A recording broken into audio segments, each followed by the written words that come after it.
नया साल मना रहा था दादाजी। तुम्हें क्या लगता है नया साल आज से शुरू हो रहा है? अरे दादाजी, आज ही से तो शुरू हो रहा है, यही तो सच है। ये सच नहीं है बेटा। ये जो नया साल आज पूरी दुनिया में मनाया जाता है, हमारा नया वर्ष उससे भी पुराना है। अंग्रेजी कैलेंडर तो भारतीय कैलेंडर के 57 वर्ष बाद बना है। तो हम लोग अपना नया साल क्यों नहीं मनाते? मनाते तो हैं, लेकिन इस तरह के शोर शराबे से नहीं। हमारा नया साल तो ईश्वर की आराधना से शुरू होता है, चैत्र की पहली नवरात्रि में। हमारे नए साल के बारे में कुछ और बताइए ना दादाजी। हाँ बेटा, उसके लिए तुम्हें कहानी सुननी होगी। कौन सी कहानी दादाजी? एक हो तो बताऊं, अनेक कहानियां हैं बेटा। सिंहासन 32, बेताल 25। मुझे बताइए ना दादाजी उनके बारे में। बेटा अब रात हो रही है और सुबह तुम्हें स्कूल भी जाना है। चलो चलो चलो चलो, कल जरूर सुनाऊंगा तुम्हें विक्रम और बेताल की कहानियां, पक्का, प्रॉमिस। ओके दादाजी, गुड नाइट। गुड नाइट बेटा।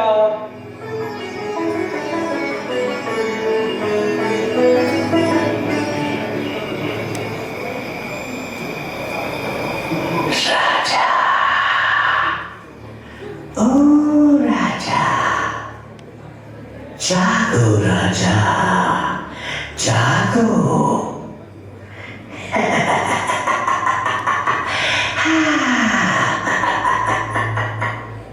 कौन कौन हो तुम? देखो, मुझे डराओ मत, जल्दी बताओ कौन हो तुम और मुझे राजा क्यों बोला?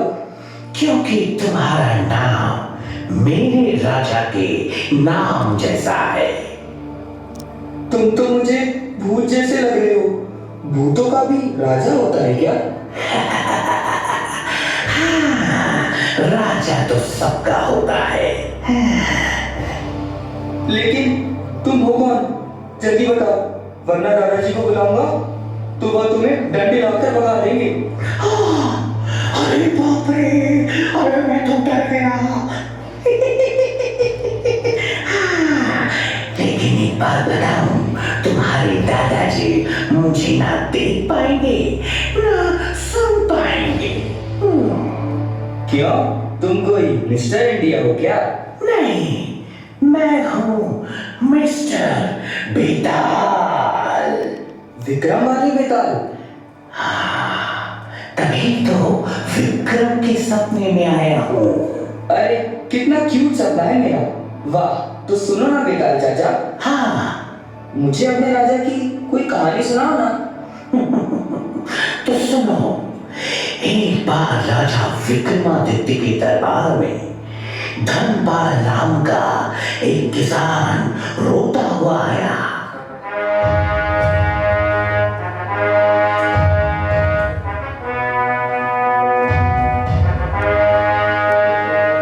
महाराज, दुहाई हो महाराज, दुहाई हो, दुहाई हो महाराज, दुहाई हो महाराज, दुहाई हो। रो मत और निडर होकर कहो कि क्या हुआ है तुम्हारे साथ। महाराज, मैं आपके राज्य का एक गरीब किसान हूं। मेरी लड़की सुरभि जंगल में लकड़ी काटने गई थी, तब से लौटी नहीं। मैंने उसे बहुत खोजा लेकिन वो कहीं नहीं मिली। अवश्य ही वो किसी संकट में है महाराज। मेरी सहायता करें, मेरी सहायता करें महाराज। कहीं वो जंगली जानवरों के रास्ते में तो न आ गई होगी। नहीं महाराज, जंगली जानवरों से बचने के तरीके मैंने उसे सिखा रखे। हो ना हो किसी ने उसका अपहरण किया है। मेरे राज्य में कौन ऐसा दुस्साहस कर सकता है। तुम निश्चित होकर घर जाओ, तुम्हारी बेटी जल्द ही तुम्हें सकुशल प्राप्त होगी। ये विक्रमादित्य का वचन है। मैं इस मामले की छानबीन स्वयं करूंगा। मेरे राज्य में हर एक नागरिक सुरक्षित है। जिसने भी ये दुस्साहस किया है उसे छोड़ा नहीं जाएगा। जाओ, घर जाओ। जो आज्ञा महाराज। गुप्तचर, जल्द से जल्द इस मामले का पता लगा। जो आज्ञा महाराज। फिर क्या? गुप्तचर सारी जानकारी इकट्ठा कर अगले ही दिन विक्रमादित्य के पास जा पहुंची।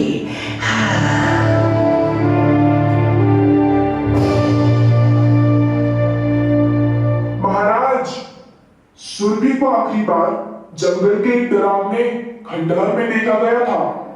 तो खंडहर में अपने सैनिक भेजो। भेजे थे महाराज, किंतु हमारे सैनिक भी भीतर जाने से डर रहे हैं। यदि सैनिक भी प्राणों पर संकट देख भयभीत होने लगे तब तो चल चुका राजपाट। प्राणों के संकट से कोई नहीं डरा महाराज। लोगों का कहना है कि उस खंडहर में कोई तांत्रिक साधना कर रहा है।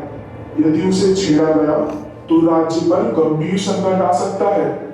उसे नहीं छेड़ा गया, इसीलिए किसान की बिटिया पर ये संकट आन पड़ा है। साधना का चोला उड़ने से कोई साधक नहीं हो जाता। अब तो हम स्वयं उस खंडहर में जाएंगे।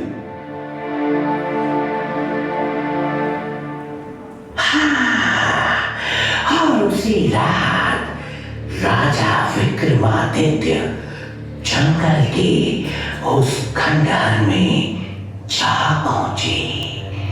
अंदर से एक मशाल की रोशनी बाहर आ रही थी। राजा और आगे बढ़े। थोड़ी ही दूर में सुरभि बेहोशी की हालत में पड़ी थी। राजा उसके पास पहुंचे, उसे होश में लाया। वो उन्हें देखकर डर गई। जब राजा ने अपना परिचय दिया तब जाकर सुरभि की जान में जान आई। आगे क्या हुआ? तो अगले दिन राजा विक्रमादित्य की सभा लगी।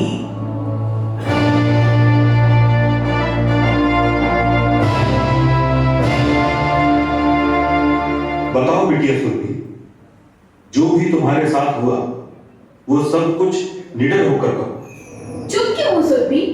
यहाँ सब अपने ही है। जो भी तुम पर बीता वो कहो। मुझे उस खंडर तक ले जाने वाला एक तांत्रिक था। उसने साधु का चोला ओढ़ रखा था। वो मुझे छल पूर्वक साथ लेकर गया और वहां ले जाकर मुझे बेहोश कर दिया। फिर क्या हुआ सुरभि?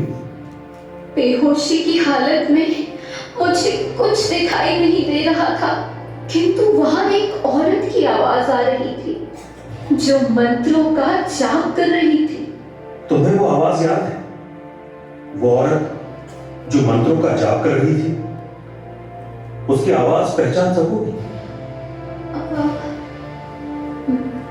जी महाराज। ऐसे कैसे इसकी बातों पर भरोसा कर सकते हैं महाराज? ये तो बेहोशी की हालत में थी। रानी पद्मिनी संकट से ये गुजरी है, इसकी बातों पर भरोसा तो करना ही होगा। बताओ सुरभि, कैसी थी वो आवाज? रानी पद्मिनी जैसी। सुरभि! महाराज, प्राणों की दुहाई, बिटिया अभी होश में नहीं है, तभी अनाप शनाप कह रही है। मैं पूरे होश में हूँ। आवाजें पहचानने में मैं गलती नहीं कर सकती पिताजी। ये वही आवाज है जो खंडर में मंत्रों का जाप कर रही थी। उस रात खंडर में रानी पद्मिनी ही थी। महाराज, तो क्या अब मुझे न्याय नहीं मिलेगा? मिलेगा। न्याय वो नहीं जो रिश्तों को देखकर बदल जाए। न्याय वो है जो सही और गलत को स्पष्ट रूप से परिभाषित करे। यदि राजा न्याय करने के समय अपने रिश्ते निभाने लगे तो ये प्रजा के साथ सबसे बड़ा अन्याय है। वाह, इसने कहा और आपने मान लिया, ये न्याय है? साबित कब हुआ कि ये जो कह रहे हैं वो सही है? साबित भी हो जाएगा। राज पंडित, आप मंत्र जाप शुरू कीजिए।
रानी होने के नाते प्रजा के प्रति तुम्हारा दायित्व मेरे बराबर ही था।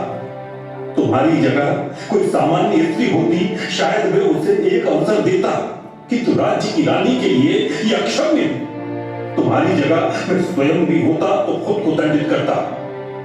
रानी पद्मिनी, मैं तुम्हारा त्याग करता हूँ।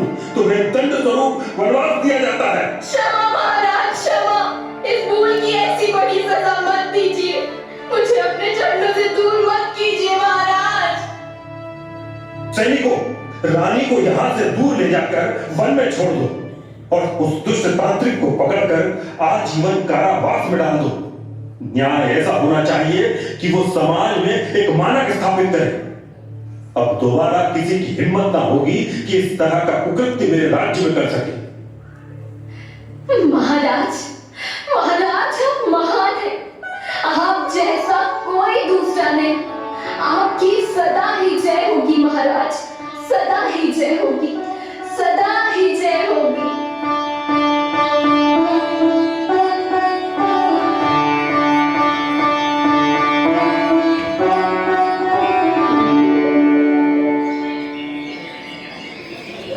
विक्रम, बेटा विक्रम, विक्रम, अरे ये तो अभी तक सो ही रहा है। सुबह हो गई, उठने के पते नहीं है। विक्रम, अरे बेटा सुबह हो गई, आज स्कूल नहीं जाना क्या? अरे उठो। अरे आजकल के बच्चे देखो, कान पर जू तक नहीं ले रहे, घोड़ा बेच के सोए। अभी उठाता हूं बेटा, ऐसे ऐसे उठोगे, ऐसे ऐसे उठोगे। अरे विशाल, मत करो ना। मैं दादाजी को बता दूंगा, फिर वो तुम्हें डंडे से पीटेंगे। हाँ? क्या खेल बना रखा है बेटा?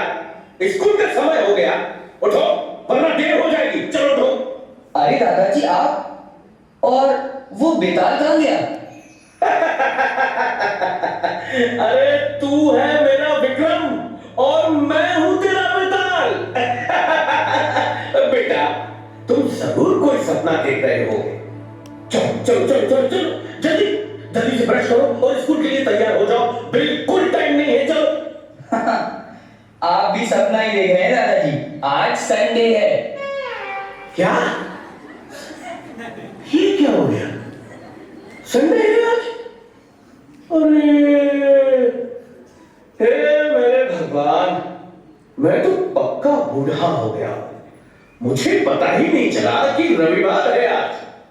अरे बेटा मुझे माफ कर दो, मैंने तुम्हारी नींद खराब कर दी। कोई बात नहीं। आपको पता है दादाजी, आज मेरे सपने में बेताल आया था। क्या? और उसने मुझे विक्रमादित्य की एक कहानी सुनाई। अच्छा, जो उनके न्याय प्रिय होने से जुड़ी थी। अब आप मुझे उनकी वीरता और दूसरे गुणों की कहानी सुनाइए। नेकी और पूछ पूछ तो सुनो बेटा।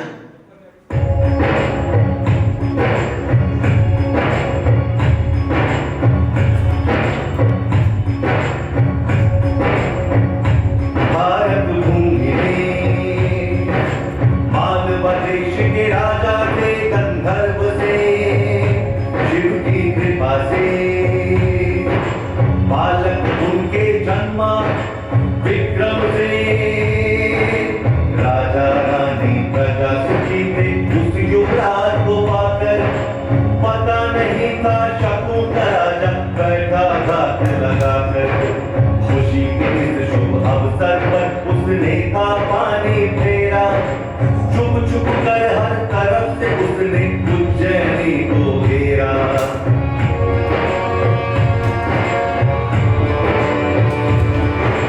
रानी और बालक विक्रम को गुप्त मार्ग से भेजा, गंधर्व सैन्य ने संकट क्षण पत्थर का किया कलेजा।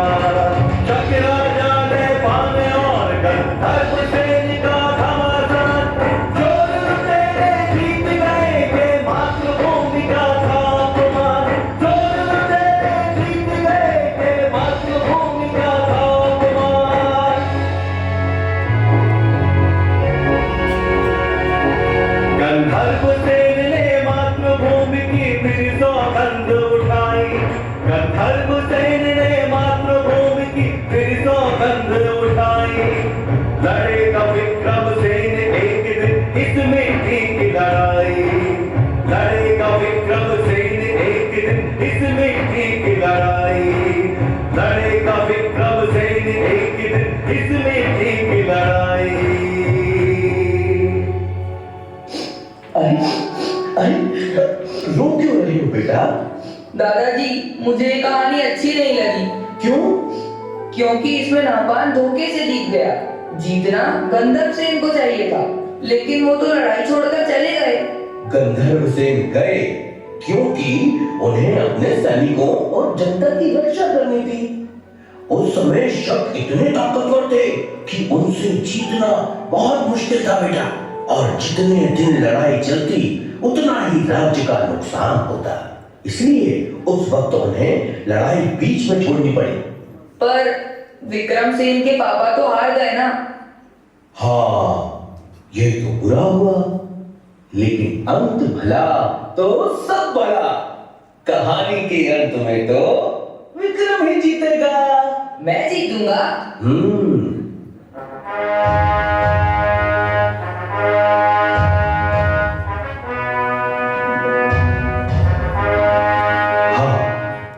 तुम जीतोगे पुत्र, जीतोगे। तुम ही इस धरती को शक विहीन करोगे। अगर नहपान ठीक से शासन चलाता तो मैं कभी राज्य की कामना नहीं करता, किंतु जनता ही उससे परेशान है। जनता के कष्ट हरना ही मेरा परम धर्म है। मां, जब तक भारत भूमि को शकों से मुक्त न करा दूं, तब तक अन्न का एक दाना भी ग्रहण नहीं करूंगा। बेटा, तेरे विचार ठीक हैं, परंतु अन्न त्याग का हट ठीक नहीं। हाँ युवराज, रानी जी ठीक कह रही है। आपकी तरह मैं भी बेचैन हूं अपनी मातृभूमि की मुक्ति के लिए। 20 वर्ष की प्रतीक्षा कम नहीं होती। इन 20 वर्षों में जनता ने बड़े कष्ट सहे। मालवा के महाराज और महारानी को छुप छुप कर वनों पर रहना पड़ा। हम सब आपके बड़े होने की प्रतीक्षा कर रहे थे। हे मालवा नरेश, हम सबको आपके आदेश की प्रतीक्षा है। मालवा के नरेश तो स्वयं महाकाल है।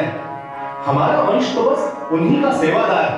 भगवान महाकाल मेरे स्वप्न में आए और उन्होंने आदेश दिया है कि अब अवंतिका को मुक्त कराने का समय आ गया है। ये तो शुभ संकेत है युवराज, किंतु हमारे पास सैनिक बहुत कम है।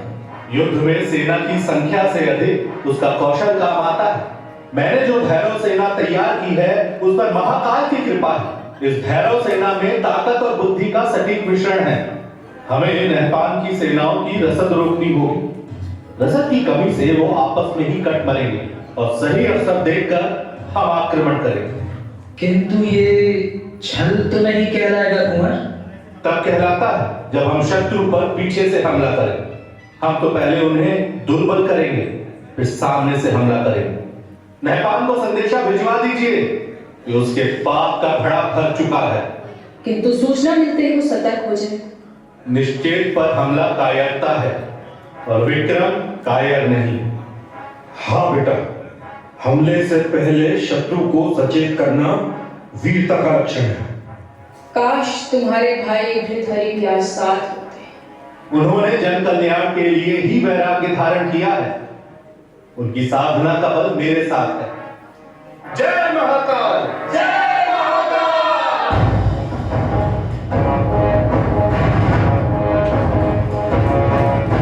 फिर मातृभूमि के सम्मान में विक्रम ने नहपान से घमासान युद्ध लड़ा और मालवा भूमि को शक वंश से मुक्ति दिलाई।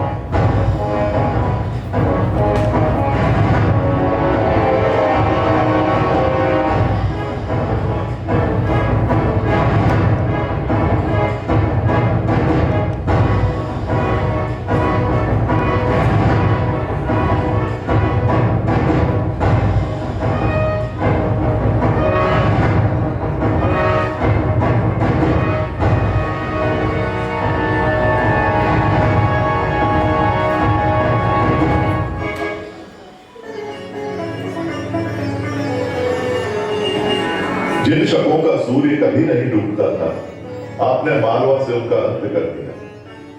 अब आपको संपूर्ण भारत भूमि को शक मुक्त कराना है। आपका पराक्रम भगवान सूर्य जैसा है, इसलिए अब से संसार आपको विक्रमसेन नहीं, विक्रमादित्य के नाम से जानेगा। महाराज विक्रमादित्य की जय हो। मालवा नरेश विक्रमादित्य की जय हो। महाराज, शकों की विधवाओं और बच्चों के लिए क्या आदेश है?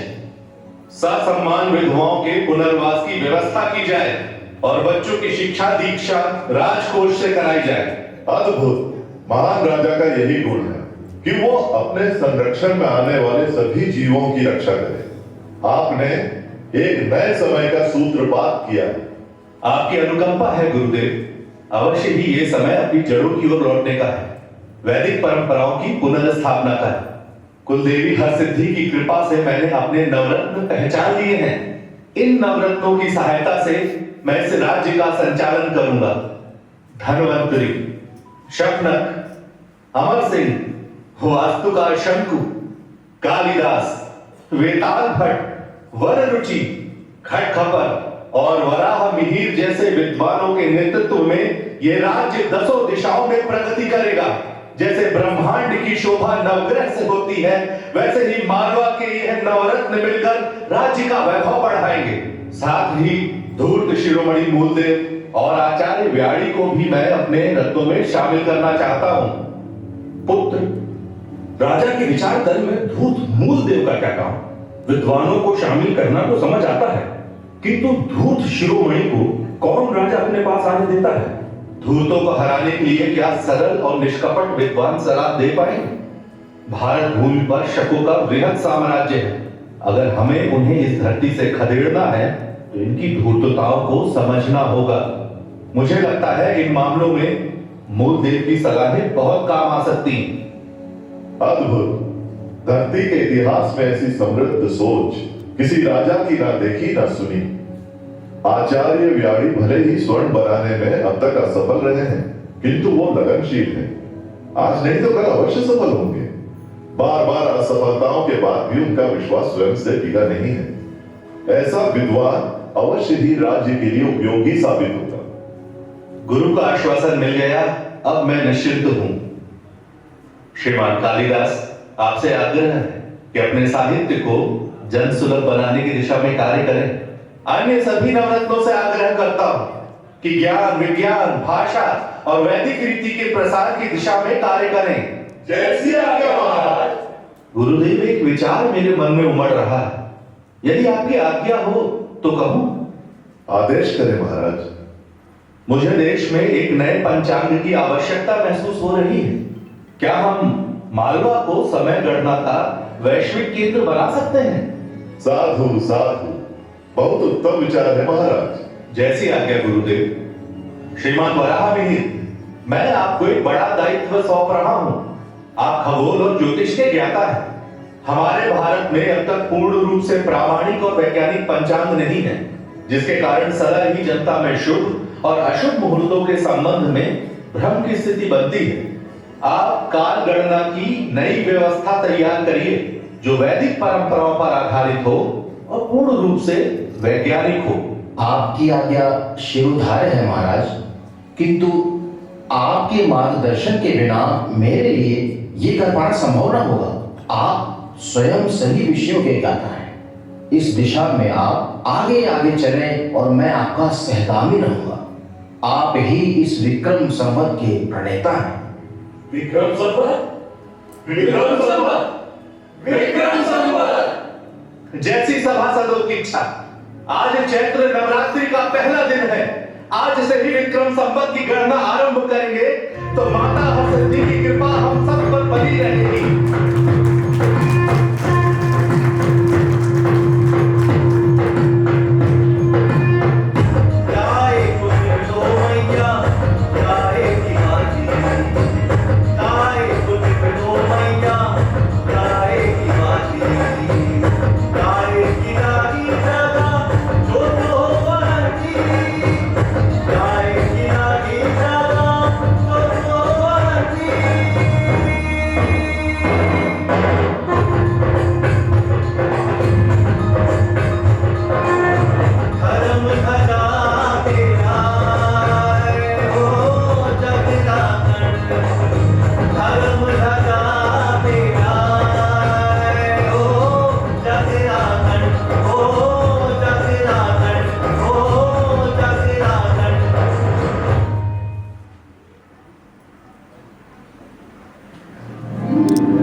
मैं तुमसे बहुत प्रसन्न हूं। तुमने राजा बनते ही राज्य संचालन की दिशा में जैसा आमूल चूल परिवर्तन किया, उसके लिए तुम्हें अनेक आशीर्वाद देती हूं। मैं तुम्हें ये 32 पुतलियों वाला सिंहासन देती हूं। तुम इस सिंहासन में बैठकर न्याय कर सकोगे।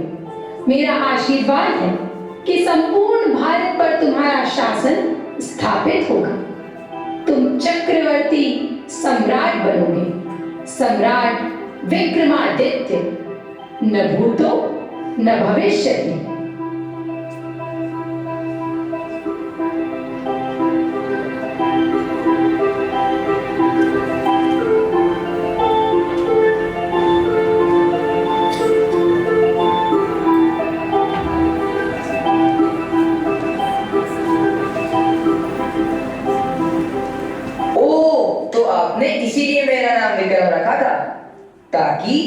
भी उनकी तरह महान बन सकूं।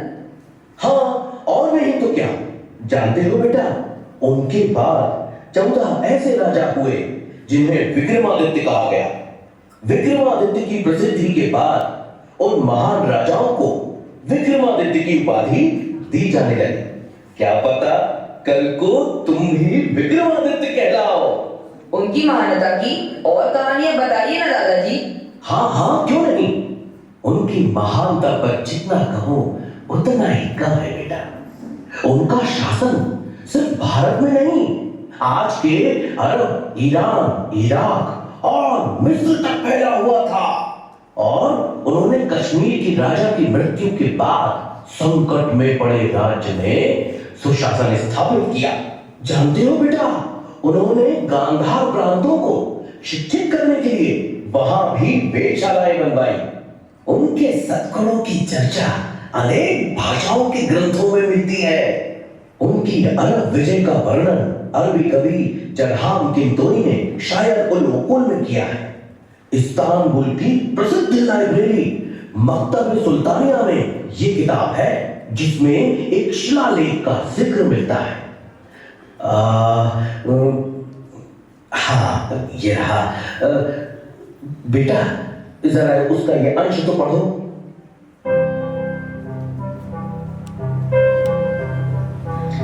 वे लोग भाग्यशाली थे जो विक्रमादित्य के समय में जन्मे, उन्हीं के शासन में जीवन बिताया। वह एक दयालु, उदार और कर्तव्यनिष्ठ राजा था जो हर एक व्यक्ति के कल्याण के बारे में सोचता था। उसने अपने पवित्र धर्म को हमारे बीच फैलाया। हिंदुस्तान के सूर्य से भी तेज विद्वानों को विक्रम ने उनके बीच भेजा ताकि ज्ञान का उजाला उस तरफ भी फैल सके। दादाजी, मुझे विक्रमादित्य की और कहानी सुनाइए ना। हाँ हाँ मेरे बच्चे, क्यों नहीं। रुको। हाँ। इन किताबों में क्या है दादाजी? इन किताबों में कहानियां हैं। इन दोनों किताबों में सम्राट विक्रमादित्य की कहानियों का भंडार है बेटा। एक है सिंहासन बत्तीसी और दूसरी बेताल 25सी। इसके अलावा भी उनकी वीरता, उदारता, दया, क्षमा आदि गुणों से भारतीय साहित्य भरा पड़ा है बेटा। इन्हें पढ़ो और उनके गुणों को अपने जीवन में उतार कर तुम भी उनके जैसा बनो।